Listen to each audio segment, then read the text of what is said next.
গত 15 বছরে বাংলাদেশের এমন কিছু দুঃশাসনের লোকেরা একজন ব্যক্তিকে মানুষের মাঝে বাবা বলানোর জন্য, জাতির পিতা বলার জন্য এমন ভাবে চেষ্টা করেছে, খোদার কসম দিয়ে বলছি, ওই ব্যক্তির গুনাহগান না করে যদি কোনো মানুষ আল্লাহকে এতটুকু ডাকতো, আমার মনে হয় ওই ব্যক্তির জন্য আল্লাহর জান্নাতে যাওয়া ওয়াজিব হয়ে যেত। ঠিক না বেঠিক? কিন্তু আমরা বুঝতে পারলাম মুসলমানদের জাতির পিতা হলো হযরত ইব্রাহিম আলাইহিস সালাম, কিন্তু তিনি আমার বাংলার বন্ধু হতে পারেন, বাংলার মানুষের জাতির পিতা হতে কখনো পারে? ও রামগতিবাসীরা খেয়াল করে শুনুন, আমাদের মুসলমানদের জাতির পিতা হযরত ইব্রাহিম আলাইহিস সালামকে আল্লাহ রাব্বুল আলামিন বললেন, ও ইব্রাহিম, তুমি তোমার প্রিয় বস্তু আল্লাহর খুশির জন্য উৎসর্গ করো। হযরত ইব্রাহিম আলাইহিস সালাম পরের দিনে 5টি গরু আল্লাহর খুশির জন্য কুরবানি করলেন। আল্লাহর পক্ষ থেকে আওয়াজ আসলো, ও ইব্রাহিম, তোমার কুরবানি হয় নাই, ত্যাগ করা হয়নি। এরপরে পরের দিন হযরত ইব্রাহিম আলাইহিস সালাম আবার স্বপ্ন দেখলেন, হে ইব্রাহিম, তুমি আল্লাহর খুশির জন্য ত্যাগ করো, কুরবানি করো, উৎসর্গ করো। হযরত ইব্রাহিম আলাইহিস সালাম 10টি গরু কুরবানি করলেন, পরের দিন 20টি গরু করলেন। আল্লাহর পক্ষ থেকে আওয়াজ এসে গেল, হে ইব্রাহিম, আমি তোমাকে চেয়েছি, লাউ তানালুল বিররা হাত্তা তুনফিকু মিম্মা তুহিব্বুন, তোমার কাছে সবচেয়ে প্রিয় বস্তু যেটা, ওই বস্তুটুকু তুমি আল্লাহর খুশির জন্য ব্যয় করো। হযরত ইব্রাহিম বুঝতে দেরি হলেন না, আমার কাছে সবচেয়ে প্রিয় বস্তু হলো আমার সন্তান ইসমাইল।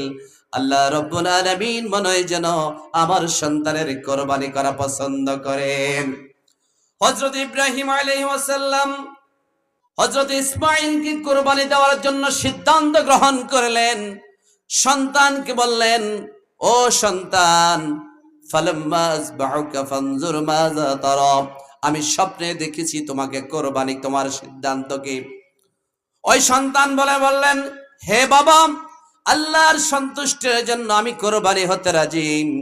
সাতাজিদুনি ইনশাআল্লাহু মিনাস সাবিরিন, আশা করা যায় আপনি যদি আমাকে কুরবানি করেন, কালকে আমাদের ময়দানে আমাকে সবরকারীদের সাথে আপনি পাবেন। হযরত ইব্রাহিম ইসমাইলকে কুরবানি দেওয়ার সংক্ষেপে বলছি প্রস্তুতি গ্রহণ করলেন।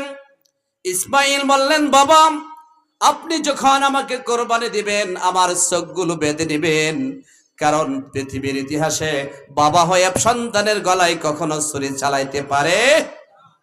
কিন্তু হযরত ইব্রাহিম আল্লাহর অর্ডারকে পালন করার জন্য সন্তানের গলায় যখন ছুরি চালানো শুরু করলো, আল্লাহর পক্ষ থেকে বেহেশত থেকে একটি দুম্বা, একটা প্রাণী এসে ছুরির নিচে জবাই হয়ে গেল। ইসমাইলের একটা পশম ছুরির দ্বারা কাটা হলো না। জোরে বলেন সুবহানাল্লাহ। আল্লাহর পক্ষ থেকে আয়াত নাজিল হয়ে গেল, লা ইয়ানালাল্লাহু লুহুমুহা ওয়ালা দিমাউহা ওয়ালাকিন ইয়ানালুহুত তাকওয়া মিনকুম। হে ইব্রাহিম, আমি তোমার সন্তানকে চাইনি, আমি তোমার ঈমান পরীক্ষা করেছি, তুমি কতটুকু আমাকে ভালোবাসো আমি ওই ঈমানটুকু পরীক্ষা করেছি। তুমি তোমার পরীক্ষায় উত্তীর্ণ হয়েছ, আমার কাছে সবরকারীদের সাথে তোমার অবস্থান হবে। জোরে বলেন সুবহানাল্লাহ। আমার প্রিয় হাজিরিন, আমরা যারা আজকের এই মাহফিলে উপস্থিত হতে পেরেছি, আল্লাহ রাব্বুল আলামিন কোরআনে কারিমে নামাজের সাথে সাথে 82 জায়গায় যাকাতের কথা বলেছেন, কিন্তু আমরা নামাজ কায়েম করে যাকাত আদায় করি না। বাংলাদেশে যত প্রকার মানুষ ধনীরা রয়েছে, তারা যদি প্রকৃত অর্থে যাকাত আদায় করত, আমার দেশে কোনো গরিব মিসকিন থাকতো? কিন্তু আমরা দেখেছি যারা সম্পদের, অবৈধ সম্পদের পাহাড় তৈরি করেছে, আমরা দেখেছি তাদেরকে কি বলা হয়েছে বলেন সবাই?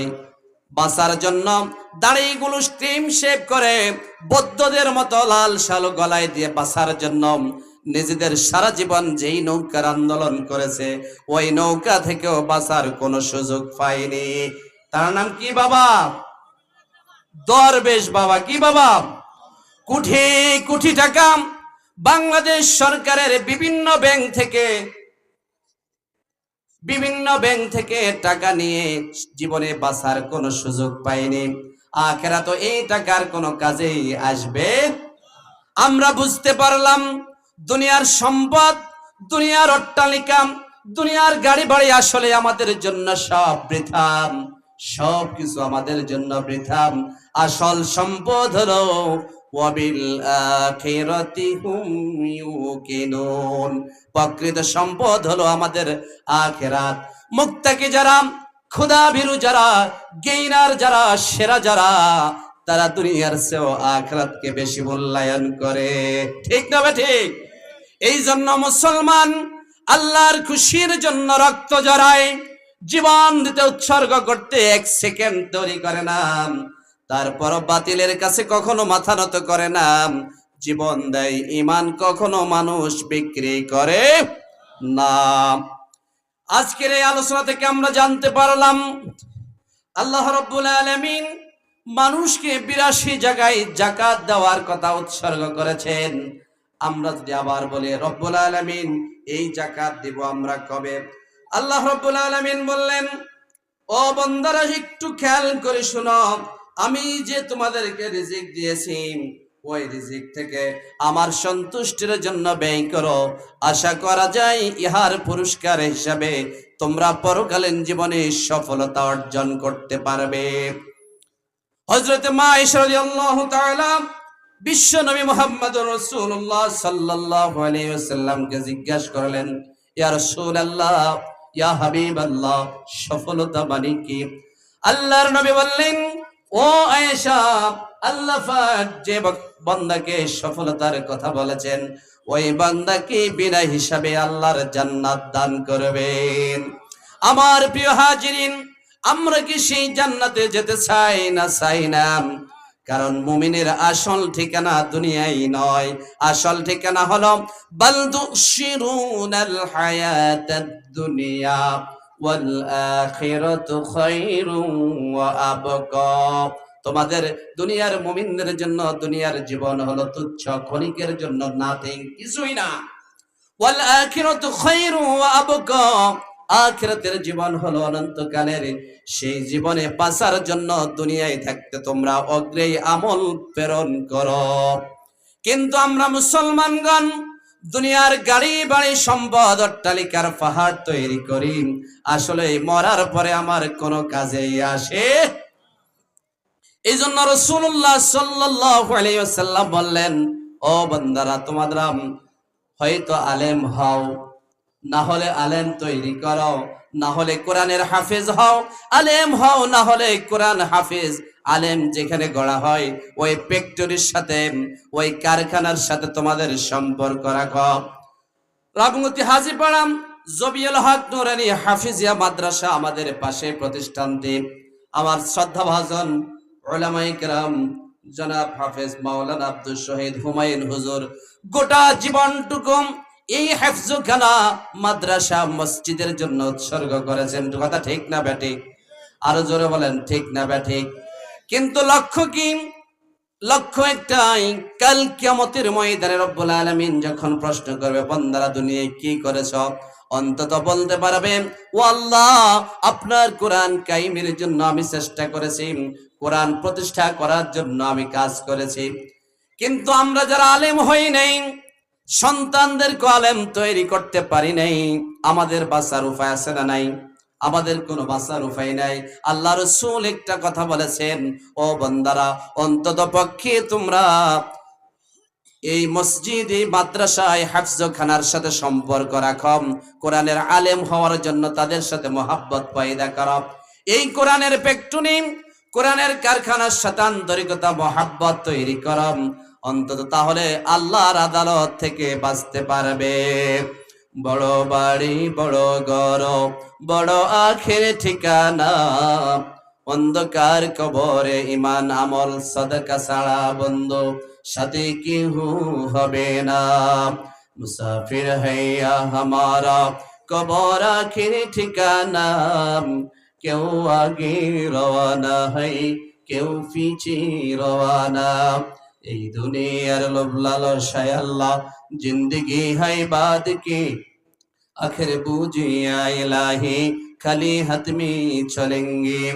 বন্ধুগণ, দুনিয়ার সম্পদ, দুনিয়ার গাড়ি বাড়ি অট্টালিকা ক্ষমতা সব কিছু পড়ে থাকবে, আবার আপনার কবরে আমল ছাড়া ইমান ছাড়া দান সৎকার আমল ছাড়া কোনো কিছু পৌঁছবে। ও বন্ধুগণ, একটু চিন্তা করে দেখুন, যেই মা 10 মাস 10 দিন আপনাকে বুকে ধারণ করেছে, বাবা জন্ম দিয়েছে, মা ডেলিভারির কষ্ট সহ্য করেছে, 2 বছর দুধ পান করেছে, ওই মা বাবা আজকে অনেকের দুনিয়ায় নাই। কিন্তু আমরা বড় হয়েছি, সমাজের অনেক বড় হয়েছি, শিক্ষিত হয়েছি, টাকা পয়সার মালিক হয়েছি, আজকে বাবার মুখ দেখার সুযোগ হয় না। জনম দুঃখিনী মা, মা বলে দেখার সুযোগ হয় না। এবার মা বাবার জন্য আমাদের দুনিয়ায় 1 সেকেন্ডে সারা পৃথিবীর খবর নেওয়া যায়, 3 হাত কবরের নিচে মা বাবার কোনো খবর নিতে পারি না। আয় আল্লাহ, এখানে যারা মা বাবা হারিয়েছে, অন্তত তুমি তাদের কবর আযাব গুলোকে মাফ করে দাও। রব্বির হামহুমা কামা রব্বায়ানি সগীরা। ও বন্ধুগণ, মা বাবা আমারও নাই, এখানে অনেক মানুষের মা বাবা নাই। আজকে বাড়ি দিয়ে গিয়েছে, ঘর দিয়ে গিয়েছে, আপনাকে বড় করেছে, শিক্ষিত করেছে, মানুষ করেছে, সম্মান দিয়েছে, ইজ্জত দিয়েছে, সব কিছু রেখে গেল। ওই কবর দেশে মা বাবার কি অবস্থা আমরা তো জানার কোনো উপায় নেই। 1 সেকেন্ডে সারা পৃথিবীর খবর নেওয়া যায়, কবরের কোনো খবর নেওয়ার সুযোগ নাই। আজকের এই মাহফিল থেকে ওই মা বাবার নাজাতের জন্য, এই কোরআনের ফ্যাক্টরির জন্য, কোরআনের কারখানা চালু রাখার জন্য আমাদের মধ্য থেকে এমন কোন বান্দা আছেন, আমার মা বাবার নাজাতের জন্য আমি 50,000 1 লক্ষ টাকা দেব, এমন কোন বান্দা আছেন কিনা একটু হাত তুলে বলেন। যেই মা আপনাকে লালন করেছে, বড় করেছে, মানুষ করেছে, আপনি আপনার সন্তানকে লালন পালন করেন, এখন কি কষ্ট